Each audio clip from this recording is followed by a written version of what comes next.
Hello students, आज हम लोग इस वीडियो में quadratic equation in one variable वो एक्सप्लेन करने जा रहे हैं। ठीक है, तो सबसे पहले यहाँ पे हम लोगों को दो चीज देखना है। First of all, what is equation, equation क्या है। फिर देखना है कि what is quadratic equation, quadratic equation क्या है। फिर हम लोगों को देखना है what we means by saying that what is quadratic equation in one variable, मतलब एक वेरिएबल का क्वाड्रेटिक इक्वेशन क्या होता है। ठीक है, तो फिर पहले हम लोग देखते हैं कि यहाँ पे क्वाड्रेटिक इक्वेशन, इक्वेशन क्या है। इक्वेशन मतलब कि something equals to something, that is known as equation. मतलब अगर हम लोग सपोज यहाँ पे दो वेरिएबल लिखते हैं, सपोज एक स्टेटमेंट लिखते हैं यहाँ पे जैसे x plus Y equals to 0, तो यहाँ पे हम लोग क्या बोल सकते हैं कि यहाँ पे हम लोग ये दो तरीके के लिख सकते हो कि x plus Y equals to 0 either लिख सकते हो, या फिर लिख सकते हो x plus Y equals to 7 लिख सकते हो, या फिर x plus Y x plus ये सिर्फ ये लिख सकते हो, मतलब इक्वल्स टू दे के कुछ नहीं लिखोगे। ठीक है, मतलब सिर्फ नॉर्मल एक एक्सप्रेशन, या फिर 2x प्लस वाई इस तरीके का एक एक्सप्रेशन लिख सकते हो।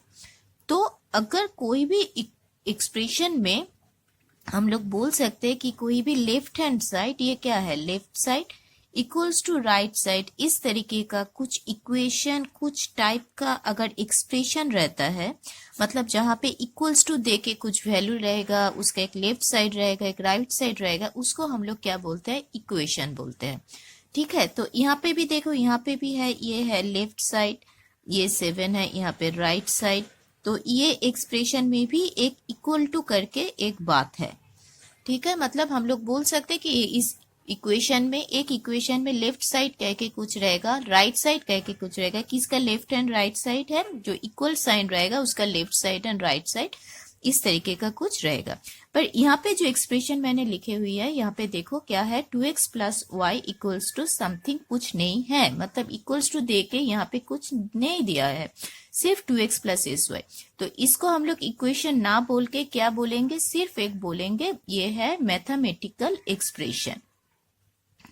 ठीक है, इसको हम लोग क्या बोलेंगे, सिर्फ मैथमेटिकल एक्सप्रेशन। तो हमेशा एक बात याद रखना कि जब भी हम लोग इक्वेशन की बात करेंगे तो वहां पे एक इक्वल टू रहेगा, उसका एक लेफ्ट हैंड साइड रहेगा, एक राइट हैंड साइड रहेगा। ठीक है, अब दूसरी बात कि वेरिएबल, एक इक्वेशन में वेरिएबल क्या है। तो सपोज एक एक्सप्रेशन या फिर इक्वेशन मैंने एक ऐसे लिखी है कि 2x 3y plus 7 equals to 0। तो यहाँ पे वेरिएबल मतलब यहाँ पे ये देखो 2 3 7 ये सब क्या है, ये सब है कांस्टेंट। कांस्टेंट मतलब हम लोग इसके वैल्यू जानते हैं। इक्वल्स टू 0 मतलब क्या है कि लेफ्ट साइड का कुछ भी वैल्यू बिठाओ तो उसका वैल्यू राइट साइड से मैच करेगा। जैसे यहाँ पे देखो x plus Y equals to 0, अगर मैं इसको यहाँ पे लो x plus Y equals to 0, तो इसका मतलब है कि x का क्या वैल्यू हमको नहीं पता, y का क्या वैल्यू हमको नहीं पता, पर हम लोग ये जानते हैं कि x का वैल्यू और y का वैल्यू कुछ भी लेने से हमको क्या चाहिए, 0 चाहिए। तो वो हम लोग कैसे लेंगे, अगर x का वैल्यू सपोज हम लोग लिए 5 और y का वैल्यू सपोज लिए -5, तो बीच में क्या है प्लस -5, तो ये दोनों को अगर हम लोग कैलकुलेशन करें तो क्या होगा, 5 - 5 इक्वल्स टू 0, मतलब ये क्या आ जाएगा, राइट साइड आ जाएगा।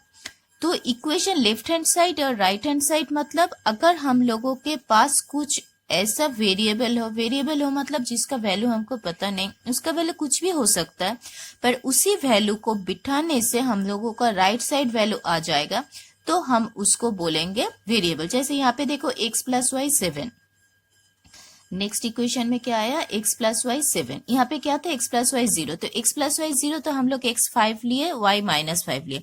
अगर मैं यहाँ पे ऐसे भी लूँ कि x माइनस 7 y 7, तब भी 0 आ जाएगा, मतलब x का वैल्यू 5 हो सकता है, तब y का वैल्यू क्या होगा, -5। अगर x का वैल्यू -7 ले तब y का वैल्यू क्या होगा, 7। तो x एंड y का कुछ भी वैल्यू लेने से अगर हमारा वैल्यू 0 आ जाता है तो वो इक्वेशन क्या हो जाएगा, तब वो सॉल्व हो जाएगा। तो ये है वेरिएबल। वेरिएबल मतलब कोई फिक्स्ड वैल्यू नहीं है, हमको सॉल्व करके देखना है कि x के किस वैल्यू से हमारा राइट साइड वैल्यू आता है। तो यहाँ पे क्या है देखो, x plus Y equals to 7। तो यहाँ पे अगर 5 माइनस 5 बिट है तो वो सेटिस्फाई नहीं होगा। हमको x plus Y, x and y का वैल्यू ऐसा वैल्यू चाहिए जिसको क्या मिलेगा, 7 मिलेगा। तो हम क्या कर सकते हैं, x का वैल्यू अगर हम लोग 10 ले, y का वैल्यू 7 ले तो क्या आ जाएगा, सॉरी 7 नहीं, y का वैल्यू -3 लेते हैं। x 10 y -3 तो क्या हो जाएगा, 10 -3 कितना हो जाएगा, 7 हो जाएगा। तो ये एक वैल्यू आ जाएगा x 10 y 7। फिर सपोज x का वैल्यू हम लोग 5 लेंगे, y का वैल्यू अगर हम लोग 2 लेते हैं तो फिर 7 आ जाएगा।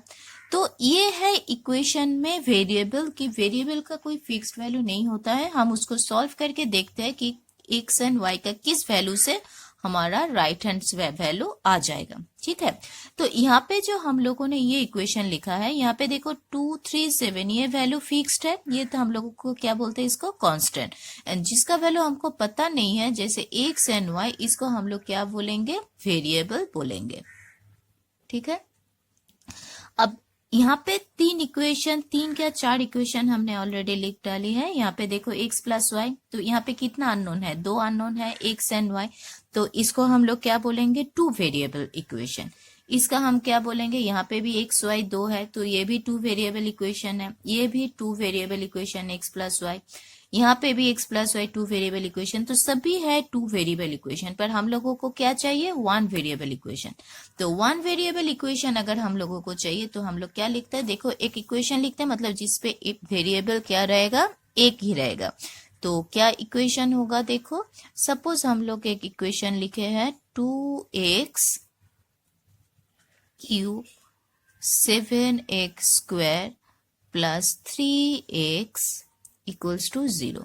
तो यहाँ पे देखो 3 टर्म है, first term, second term, 3 term plus करके है, पर वेरिएबल एक ही है जिसका नाम है x। ठीक है, तो x वेरिएबल, एक ही वेरिएबल के ऊपर ये पूरा एक्सप्रेशन बेस्ड है, पर यहाँ पे 3 टर्म है। सपोज एक और एक्सप्रेशन हम लोग लिख रहे हैं, suppose 5x plus 7 equals to 12। ठीक है, तो ये भी क्या हुआ, ये भी एक वेरिएबल है यहाँ पे इक्वेशन, बाकी ये तो ये सब तो कांस्टेंट है। तो वेरिएबल क्या है, अननोन, सिर्फ एक वेरिएबल है, ये भी 1 वेरिएबल है। अगर हम लोग ये लिखेंगे कि 3x square plus 7 equals to 0, यहाँ पे भी देखो एक ही वेरिएबल है एक्स स्क्वायर। तो ये सब है हम लोगों का 1 वेरिएबल इक्वेशन। यहाँ पे 2 अननोन था तो ये 2 वेरिएबल इक्वेशन हुआ, यहाँ पे एक ही अननोन है तो ये क्या हुआ, हम लोगों का 1 वेरिएबल इक्वेशन। तो all this thing expressions are 1 variable equation. ठीक है, तो हो गया। तो हमारा इक्वेशन क्या है समझ में आ गया, 1 वेरिएबल इक्वेशन समझ में आ गया। अब देखना है कि क्वाड्रेटिक इक्वेशन क्या है। तो क्लास 9 में हम लोग एक चीज सीखे थे कि degree of an equation. Degree of an equation क्या है, कोई भी एक्सप्रेशन में, कोई भी इक्वेशन में जो वेरिएबल रहता है उसका जो हाईएस्ट पावर है वो उसका डिग्री है। तो पहले फर्स्ट वाली इक्वेशन देखो, यहाँ पे क्या है, 2x cube plus 7x square plus 3x। तो यहाँ पे हाईएस्ट पावर x का कितना है, 3। तो हम लोग क्या बोल सकते हैं कि 2x cube plus 7x square plus 3x equals to 0। इस इक्वेशन में जो वेरिएबल है, x वेरिएबल है, उसका हाईएस्ट पावर कितना है, 3। तो इस इक्वेशन का डिग्री कितना हुआ, 3। ठीक है, फिर दूसरा इक्वेशन देखो, दूसरा इक्वेशन क्या है हम लोगों का, 5x plus 7 equals to 0, sorry equals to है 12 है यहाँ पे। तो फिर यहाँ पे x का हाईएस्ट पावर कितना है, 1। यहाँ पे x का कुछ नहीं है, मतलब इसको हम लोग क्या लिख सकते हैं, x टू द पावर 0 लिख सकते हैं। तो फिर यहाँ पे इसका डिग्री कितना हुआ, डिग्री हुआ 1, क्योंकि जो वेरिएबल है उसका हाईएस्ट पावर है 1। फिर रहता है हम लोगों का ये 3x स्क्वायर प्लस 7। तो 3x square plus 7 equals to 0। तो यहाँ पे x का हाईएस्ट पावर कितना है, 2। तो इसका डिग्री है 2। नाउ हम लोग बोल सकते हैं कि the equation whose degree is 2 is known as quadratic equation.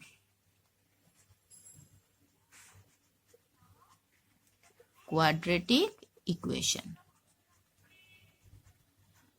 ठीक है। जो इक्वेशन का डिग्री 2 है वो होता है क्वाड्रेटिक इक्वेशन। अब यहाँ पे एक वेरिएबल है तो हम लोग क्या बोल सकते हैं, ये क्वाड्रेटिक इक्वेशन विथ 1 वेरिएबल, ठीक है। पर हम लोग जो पहले वाला जो यहाँ पे लिखे थे, ये सब तो क्या है, ये सब भी है हम लोगों का 2 वेरिएबल। तो 2 वेरिएबल का भी क्वाड्रेटिक इक्वेशन होता है। 2 वेरिएबल का क्वाड्रेटिक इक्वेशन क्या होगा, देखो 2 वेरिएबल का क्वाड्रेटिक इक्वेशन इस तरीके का होगा। Suppose 3x² plus 4yx plus 7 equals to 0। यहाँ पे भी देखो 2 वेरिएबल है पर हाईएस्ट पावर कितना है, x का 1 है, ठीक है। यहाँ पे भी दोनों मिलके x का 2 है, यहाँ पे भी दोनों मिलके क्या है 2 है। तो ये भी क्या होगा, ये भी एक क्वाड्रेटिक इक्वेशन ही होगा। क्वाड्रेटिक इक्वेशन विथ ये होगा 2 वेरिएबल्स, ठीक है, क्योंकि यहाँ पे एक्स वाई 2 वेरिएबल है। या फिर हम लोग ऐसे भी लिख सकते हैं कि 3x² plus 4y² equals to 7। तो यहाँ पे भी 2 वेरिएबल है पर हाईएस्ट पावर कितना है 2 है, तो फिर ये भी होगा क्वाड्रेटिक इक्वेशन विथ 2 वेरिएबल, ठीक है। अब है कि तो ये हो गया हम लोगों का quadratic equation 1 variable, quadratic equation 2 variable. अब क्वाड्रेटिक इक्वेशन का एक स्टैंडर्ड फॉर्म होता है, क्वाड्रेटिक इक्वेशन विथ 1 वेरिएबल। तो वो क्या है उसका स्टैंडर्ड फॉर्म, कि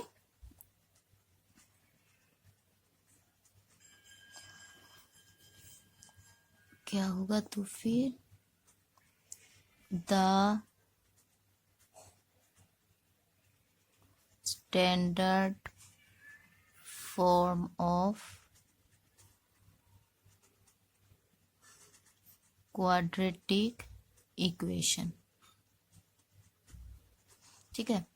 तो उसके पहले हम लोग देखेंगे कि यहाँ पे हम लोगों का जो क्वाड्रेटिक इक्वेशन है, सपोज ये हम देखेंगे। तो पहले एक चीज देख लो कि यहाँ पे 3x² plus suppose 7 equals to 0, जो हम लोगों का ये क्वाड्रेटिक इक्वेशन है, ठीक है। यहाँ पे x² अगर चाहिए तो फिर वो होगा क्वाड्रेटिक इक्वेशन, ठीक है। पर अगर एक एक्सप्रेशन सपोज ऐसा है 2x² plus 5x plus 3 equals to 0, तो ये भी एक क्वाड्रेटिक इक्वेशन है, ठीक है, क्योंकि हाईएस्ट पावर x का दोनों में 1 है। पर यहाँ पे x² के साथ जो वैल्यू रहता है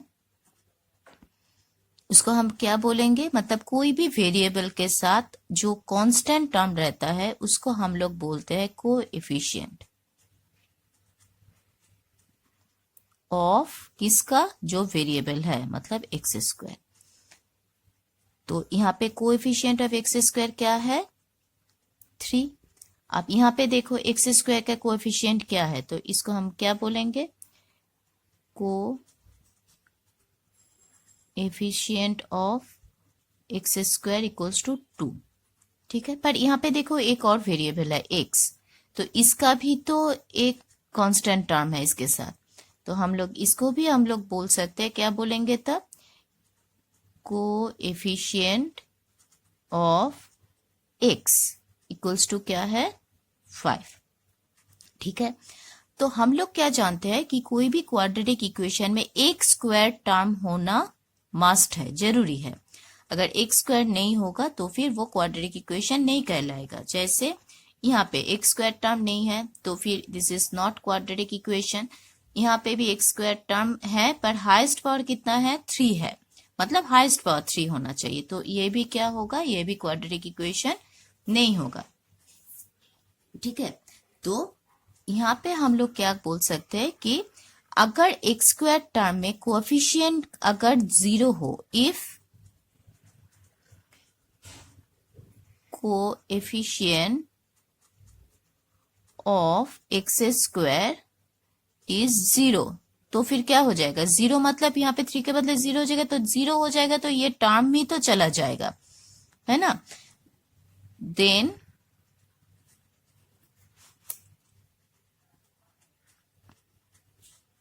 that will be not a quadratic equation।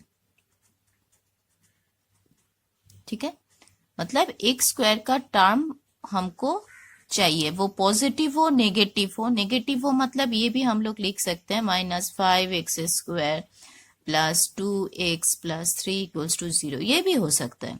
तब कोफिशिएंट ऑफ एक्स स्क्वायर क्या होगा? नेगेटिव होगा। ठीक है, पर यहाँ पे फ्रैक्शन भी हो सकता है, मतलब ये भी हो सकता है 1/2x² plus 5x plus 7 equals to 0, ये भी हो सकता है। ठीक है, एक्स स्क्वायर टर्म होना जरूरी है, पर क्या नहीं होगा? 0 नहीं होगा, ये एक कंडीशन है। तो अब है हमारा बेसिक फॉर्मेट और standard form of quadratic equation. क्या है वो देखते हैं कि standard form of quadratic equation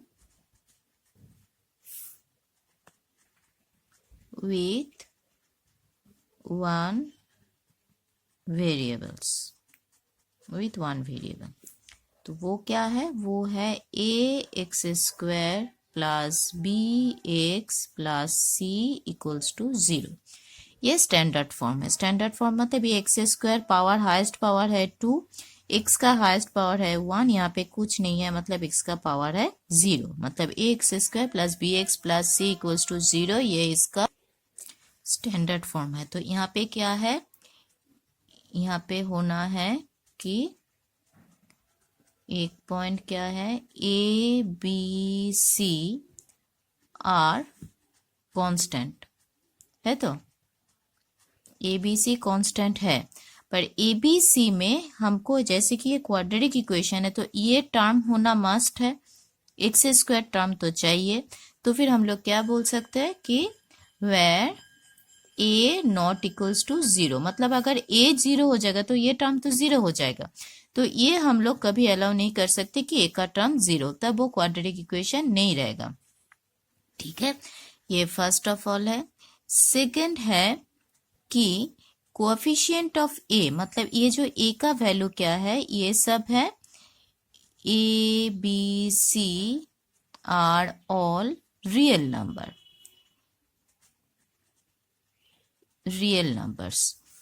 ठीक है, ए बी सी कुछ भी रियल नंबर्स हो सकता है। रियल नंबर्स हो सकता है मतलब यहाँ पे ए का वैल्यू क्या होगा? आइदर रेशनल और इरेशनल, मतलब रियल नंबर्स में जो जो आता है, एनी नेचुरल नंबर, इंटीजर्स होगा, रेशनल नंबर होगा, इरेशनल नंबर होगा, इरेशनल नंबर कुछ भी हो सकता है। ठीक है, A B C real number होगा और बेसिकली ए का तो होगा। और थर्ड क्या है? थर्ड एंड ऑल कि highest power of x must be highest power of x must be 2, क्योंकि अगर हाईएस्ट एक्स का हाईएस्ट पावर मतलब, या फिर हम यहाँ पे क्या बोल सकते हैं, highest degree of x must be 2, तब ये क्या होगा? क्वाड्रेटिक इक्वेशन होगा। तो फिर अगर नॉर्मली हम लोग ये बोलेंगे कि कोई भी इक्वेशन अगर ऐसे हो कि √5x² plus 3x plus 4 equals to 0, तो ये क्वाड्रेटिक इक्वेशन होगा। क्यों होगा? क्योंकि यहाँ पे ए टर्म, ये ए है, ये बी है, ये सी है, तो दिस इज क्वाड्रेटिक इक्वेशन।